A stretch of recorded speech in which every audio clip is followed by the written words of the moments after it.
this thing looks really, really nice. Like, I love the overall stylings there, the actual body moldings. Looking along the bottom there, we've got this like faux scoop along the side there, and we do also have this beautiful lip right along the bottom, which is great. Hyundai is really pushing this as an idea for a track-ready vehicle. And one of the great things about this lip is exactly that. It's going to help to create a little bit more added downforce, just to help it hug the road a little bit better as we go. I just love what Hyundai's done on all the small details, like taking what they've done with the actual grille and moving it forward a tiny little bit more there. It just aesthetically looks great. We've got that beautiful red highlight along the front here, which is carried through because there's a nice highlight along both the driver-passenger side, wrapping into the highlights of the back end of the vehicle as well. Now, a few things to note about just basic technology and styling here. We're never going to have any sort of fog lamps inside this vehicle, but we do have LED headlamps and then our running lamps as well. Now, it's going to be LED all the way around. Now, I gotta say, I love the look of the Veloster engine here. Now, whether you're in Canada or the States, there is only one available engine choice, and that's the 2-liter turbocharged engine that we're looking at here. Power-wise, this thing pushes at 275 horsepower and 260 pound-feet of torque. So plenty of power there. Taking a look underneath though, there's not a ton of space. So if you wanted to throw in an aftermarket cooler, things like that, you probably could. But I mean, it is pretty tight underneath here. Looking along the left-hand side there, we can easily top up some fluids if we need to. We can easily check our oil, and then we've also got easy access to the battery there. Now, one other thing to note, if you ever need to change a bulb yourself, if you're that handy type, a little bit challenging it looks like to do it. You might have to take a few other components out. Not impossible, it's just going to be a little bit difficult to do it. But it is interesting to see what Hyundai's kind of compacted and pushed underneath this hood. I think it looks absolutely sharp, especially looking at this turbo cover right along the top there, just to hide some of those components that people typically don't like to look at. Looking at styling along the back and even along the side there, like I love, first of all, kind of that split look, the way that Hyundai set this thing up, like especially with this baby blue, it does actually kind of pop fairly nicely. Now, one thing, we do have our nice red highlights along the very back there, and we do have a red highlight right along the very bottom of the actual body itself, which contrasts nicely with the rest of the vehicle. We do have a base hatchback style here. We've got a little spoiler along the top, not too aggressive, but it is nice, and we've got a little bit of added downforce there for that sportier off-road track performance specifically. Moving to the back, we do have a dual tip exhaust there, and we do have the flexibility to be able to change out the way that this thing sounds. Body along the back, I do love the overall styling there, just the way that the actual body itself is molded. We've got our nice little lines and layouts along the back there as well. And moving in towards the actual taillights themselves, we do have our LED tail lamps there, as well as our rear wiper. Basic technology other than that, we will always have the backup camera here no matter what. Outside of that, we aren't going to have the reverse sensing system or forward sensing system inside of this vehicle no matter what. So whether you're in Canada or the US, it's just not available as an option. Now, taking a peek along our driver's side door, we do have a little button along the side there. We would press that in order to be able to either unlock or lock the door. Now, as we hop inside, like first impressions there, this thing looks really, really sharp. Like we've got this like faux carbon fiber look along the driver passenger door there. I think looks nice. Beautiful black painted handle there as well. Looking along the basic buttons there, so we've got our usual, so we can adjust what's going on with our side view mirrors, unlock, lock, and then our basic window up and down. Now, a few things to note, we only do have 3 up and down buttons because we don't have a passenger door for that second row on the driver's side. Strictly going to be on the passenger side instead. Down a tiny little bit more, we've got a little bit of storage space there, and we've also got an Infinity sound system in this thing, so it sounds absolutely beautiful. I'll let you listen to that one a little bit later, but taking a peek at the actual seat itself, it is going to be a cloth seat inside of this vehicle. We can easily adjust our backrest, we can move our seat up and down, and then we can move it forwards and backwards on the inside there as well. So we've got one just in between our legs. Now, this is the 6-speed manual transmission, so we do have our 3 individual pedals there. We do have our hood release, and then moving just along the very top there, we might just be able to make it out, but we've got our OBD2 reader as well. Now, steering wheel itself is going to be a manual adjust across the vehicle lineup. Left-hand side there, we've got a series of different buttons that are available.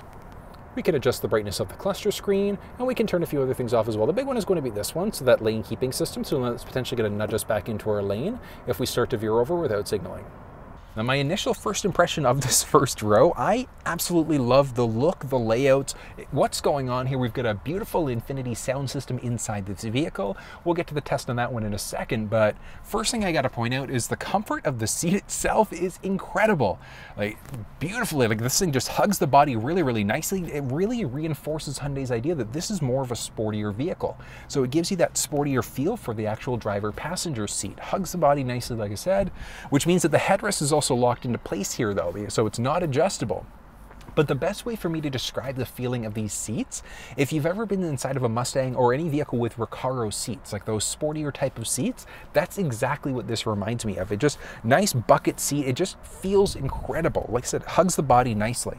Now, a few other things, we've got beautiful moldings along the side of the door there. It just looks gorgeous the way that these guys have done this. It's got like a carbon fiber-y type of feel to it there, and that stretch across the entire dash, which I love the look of. Now, looking here, we do have just our traditional dash there. So we've got an analog for the cluster for the most part. Like, we do have a small digital screen in the middle there, but at least for our speedometer and our tachometer, they are going to be analog. Now, this is just going to be a basic look at the steering wheel cluster screen as well as that media screen and things like that. If you're looking for a more in-depth walk around, specifically on some of this technology, like how the steering wheel buttons and cluster screen work, to how to use this media screen instead, check down into the description below because I've put together a comprehensive video on those ones. But looking at some of the basics, so typical Hyundai styling, we do have along our left turning stick there, the option to easily adjust our running lamps. We can easily flash our high beams there, while the stick on the right-hand side is going to control our front and our rear wiper. And that's one of the great things, like standard technology, we've got that rear wiper as well, which is a great thing. And like I said, loaded with other technology, like we've got our lane keeping system, we've got our lane follow system there as well. So we do have quite a lot of technology inside of this thing.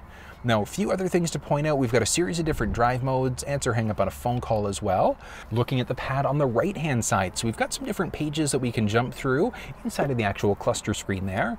We've got our basic cruise control, our lane follow system, which literally is going to keep us balanced in our lane as we're driving. And this thing also has a feature called rev matching.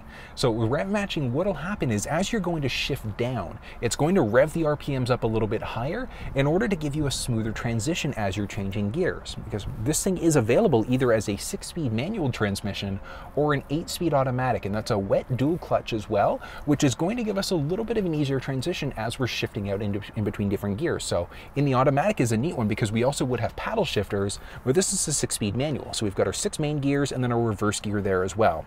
This vehicle is the N line, which means that it does give us a more of a sportier performance, but we've got this N button along the steering wheel there, so it looks like a checkered flag. And what this is going to do is give us the flexibility to customize a ton of elements of this vehicle. Like, we can change things out, like what's going on with the feeling of the engine so we can maximize peak performance. We can change out the stiffness of the suspension, the steering, the stability control. You can even change out the exhaust sound inside of this thing. We've got 3 different modes inside of it, and it is very, like, it reminds me very much of the Mustang, because the Mustang does have something called the active valve performance exhaust, and it looks like Hyundai's brought a feature very similar to that inside of this vehicle. We've got, like I said, 3 different modes, so let's actually hop to the back there so you can hear what those things sound like.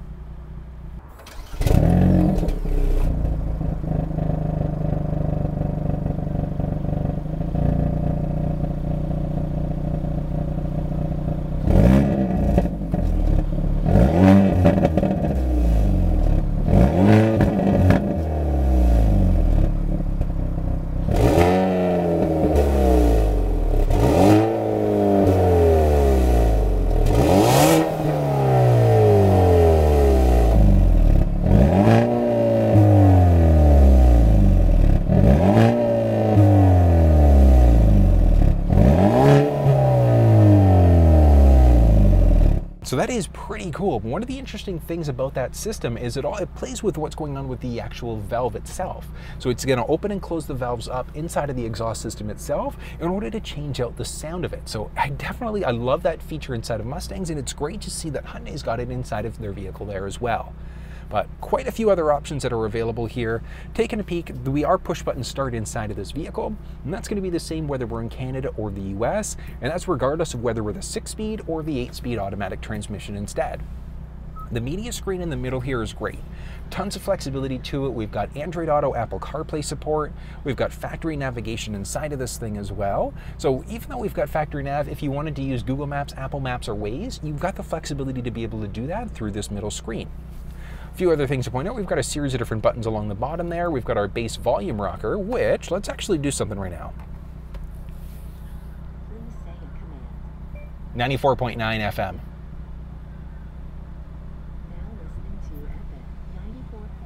Okay, so we can change stations using our voice. Oh! Oh!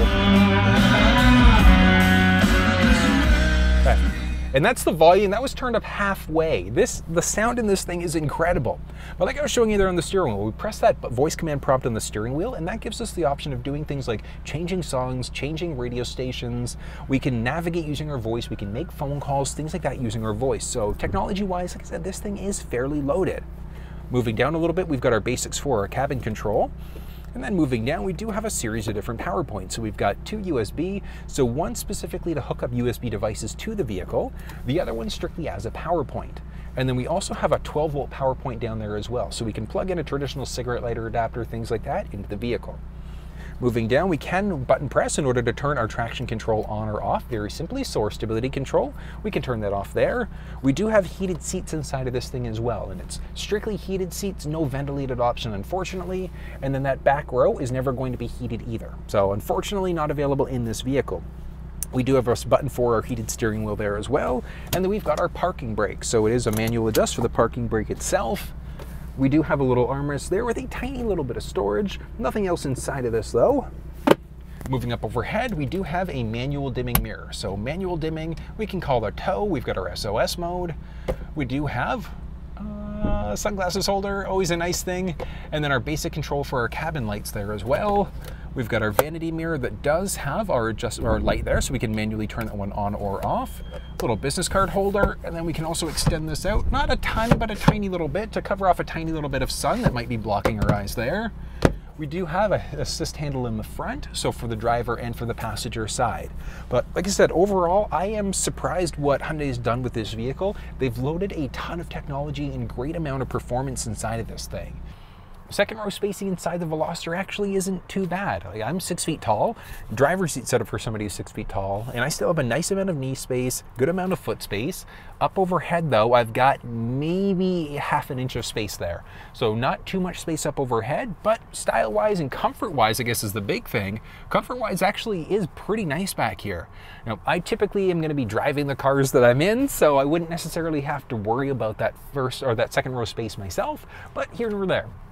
Now, a few things to point out about the back here. We don't have any power points in the back row. There's nothing in behind the driver passenger seat, but we do have a few cup holders at least. So we do have 2 cup holders there, a little bit of storage space, which is nice. And we've got a mix of pleather and then a cloth seat in there as well. So nice kind of inserts there, which is great.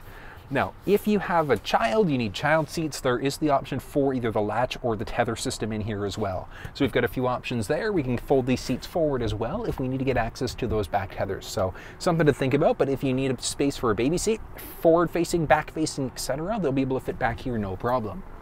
Now up overhead, we do have a few, one hook I should say, just along the driver's side here. And we've got a basic control for our cabin lighting. Now, one thing about the Veloster for the second row, it actually only has one available door. So on the driver's side here, there's no physical door here. So we would need to just pull this lever up along the driver's door there in order to be able to move the seat forward in order to get out this way. But along the passenger side, we do have a door there as well. So we can easily get in and out on that side of the vehicle if we needed to. Next up, taking a peek at the key fob of the vehicle. So as you can see there, we've got our Hyundai badge along the back with our beautiful N. So we've got the Veloster N here, so we do have our N badge along the back as well. You can also see we do have our emergency access key. Looking along the front of the fob, we've got our lock button, our unlock button, our trunk release, as well as our horn or our panic alarm button. Now, one thing to note, this one is the 6-speed manual transmission, which is why we don't have remote start directly on the key fob. But we would have that flexibility if we had the 8-speed automatic transmission instead. But I do love the overall look of the fob itself. Just looks stunning, especially that N badge right along the back there. I think it looks really sharp and it really makes the fob pop. Right, now getting into the back of the vehicle, also super straightforward. So just along the back there, right where our rear wiper is, there's a little button there. We can literally just lift this thing up. We do have the option of using the key fob to be able to unlock there as well. But as you can see, we do have a little cargo shade, and this is a fully removable shade. Super simple to remove it. Along both sides, we do have a little part that we can easily remove. And then once these are off, we do have a few clamps on both sides. So we're literally just going to lift this up and one it up and over, and it literally is that simple. Reinstalling it, equally as simple. So we've got line up there, and you have to give it a little bit of pressure. There we go. We've got both of them in there, and we're just going to drop down.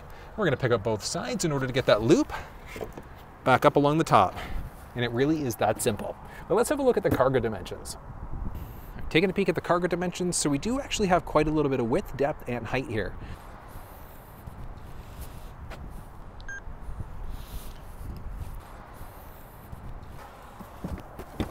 So folding them down there, look at how much more depth we have inside of this thing. So nice to know that we can fold down one side or the other if we want to.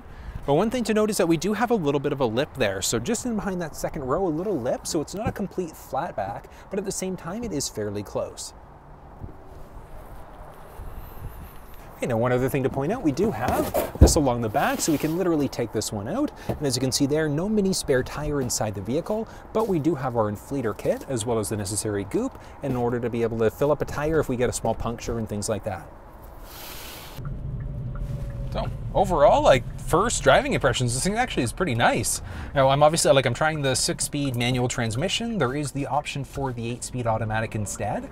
Which one you go with is going to be a matter of preference. I personally would go for the 6-speed, but I do love the feel of a good 6-speed.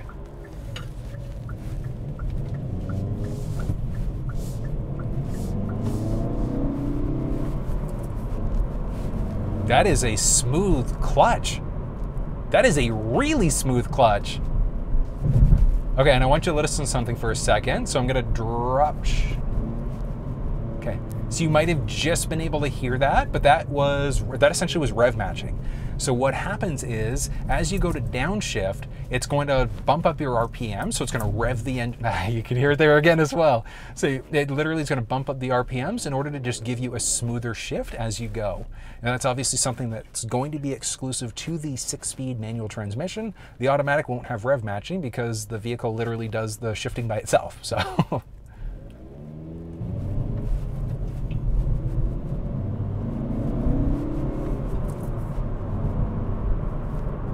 The shifting in this thing is actually, I am super surprised. Now, obviously, it's a brand new car, but the clutch and just the way, I've driven some cars where the clutches are clunky. They don't feel nice. The clutch in this thing is really nice. Huh.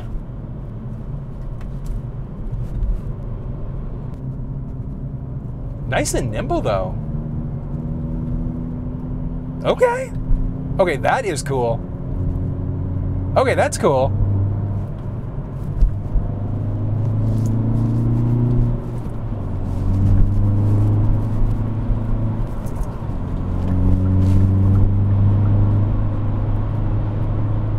Damn.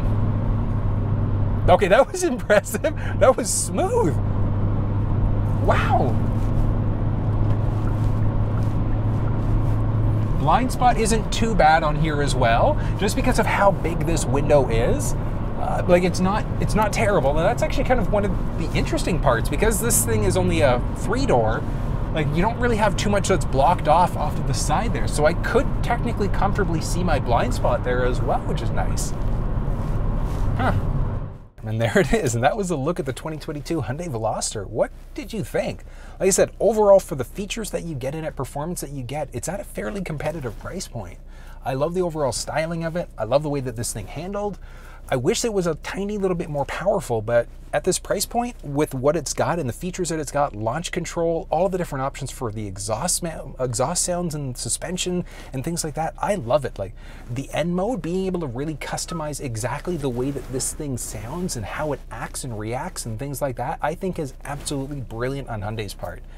And overall, if you're in the market for something that's quick, it's nimble, you don't necessarily need, 5, 6 seats, whatever the case may be, I think the Veloster is something that should be on your radar. And especially looking at Hyundai as well, like their warranty is incredible across the board, whether you're Canada, US, even internationally as well. But that was the overall review and first impressions of the Veloster.